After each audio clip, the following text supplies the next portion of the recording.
নমস্কার সবাইকে, আমার একটি ছোট্ট মিনি ব্লগে সবাইকে স্বাগত। এই যে ঘুম থেকে উঠে গেছি বিকেলবেলা, ঘুম থেকে উঠে একটু রাস্তা দেখছি, কারণ আমি আজকে এক জায়গায় যাব, তারপর রেডি হব।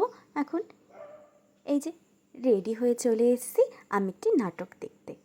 এই নাটকটার নাম ছিল আত্মাহুতি, আর নাটকটা মঞ্চস্থ করেছে রূপান্তর নাট্য সংস্থা। আমরা যারা নাটকটাকে ভালোবাসি তারা এই ধরনের সুযোগ একদমই মিস করতে চাই না। আমি নাটক দেখতে খুব ভালোবাসি, কারণ নাটকের মাধ্যমে অনেক কিছু জানা যায়। এই নাটকটা হলো একটা বলিদানকে কেন্দ্র করে, যে কিভাবে আমাদের এই যে পুজোতে বলি দেওয়া হয় সেইটাকে রোধ করার জন্য। আর এই যে সবুজ জামা পরা যিনি দেখছেন, ইনি হলেন আমার স্যার, যার হাত ধরে আমার আবৃত্তি শেখা বা একটুখানি আবৃত্তি চর্চা করা। আর এই নাটকের হাতে খড়িও কিন্তু ওইনার কাছে। তাই এই যাদের দেখছেন, এদের হাত ধরেই কিন্তু আমার নাটক শেখা।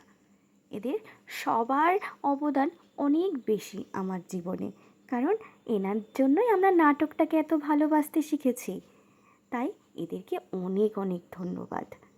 আর একটা নাটক শেষ হয়ে গেছে, কিন্তু সেদিন কিন্তু একটা নাটক ছিল না, ছিল দুটো নাটক। তাই এই যে চলছে মঞ্চ তৈরির কাজ, এই যে সবাই মঞ্চ তৈরিতে ব্যস্ত, আমি ভাবলাম যে ঠিক আছে, ছোট্ট একটা ভিডিওই করে নেওয়া যায়, এই যে কীভাবে তারা মঞ্চ তৈরি করে আর তারপরে পরের নাটকটা পরিচালনা করবে। এই যে শুরু হয়ে গেছে ছোট্ট একটি নাটক। এই নাটকটি ছিল তৎকালীন সমাজে এই যে জার্নালিস্ট বা সম্পাদক, যারা একটা পত্রিকার জন্য কী নাই করতে পারে, তারা তারা যে সমাজের কতটা গুরুত্ব নিয়ে থাকে, তাই নাটকটাই বুঝিয়ে দিয়েছে।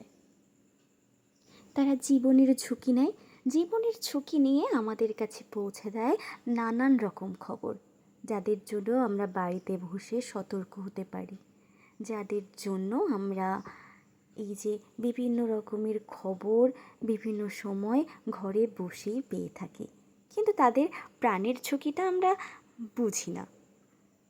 এই যে নাটকটা শেষ হয়ে গেল, নাটকটা শেষ হওয়ার পর তাদের হাতে তুলে দিচ্ছে স্মারক, কারণ তাদের জন্যই তো এই নাটকটা আজকে এত সুন্দরভাবে আমাদের সামনে ফুটে উঠেছে। নাটকটা না দেখলে বোঝা যাবে না কতটাই সুন্দর অভিনয় তাদের। এই যে নাটকের কিছু ক্লিপ তোমাদের সামনে তুলে ধরলাম। বসে থাকা হুমকি, সরকারি বেসরকারি নানা মহলে চাপ, তৈরি খবর চেপে দেওয়ার জন্য বিজ্ঞাপনের টোপ, প্রলোভন, আর এত সব কিছুর মধ্যে তুমি একা একজন মহিলা। এসব হুমকি চাপের কাছে মহিলা পুরুষ বলে আলাদা করে কোনো ব্যাপার আছে নাকি স্যার? রিভলভারের গুলি আমাকে যতটা আদর করবে আপনাকেও ঠিক ততটাই।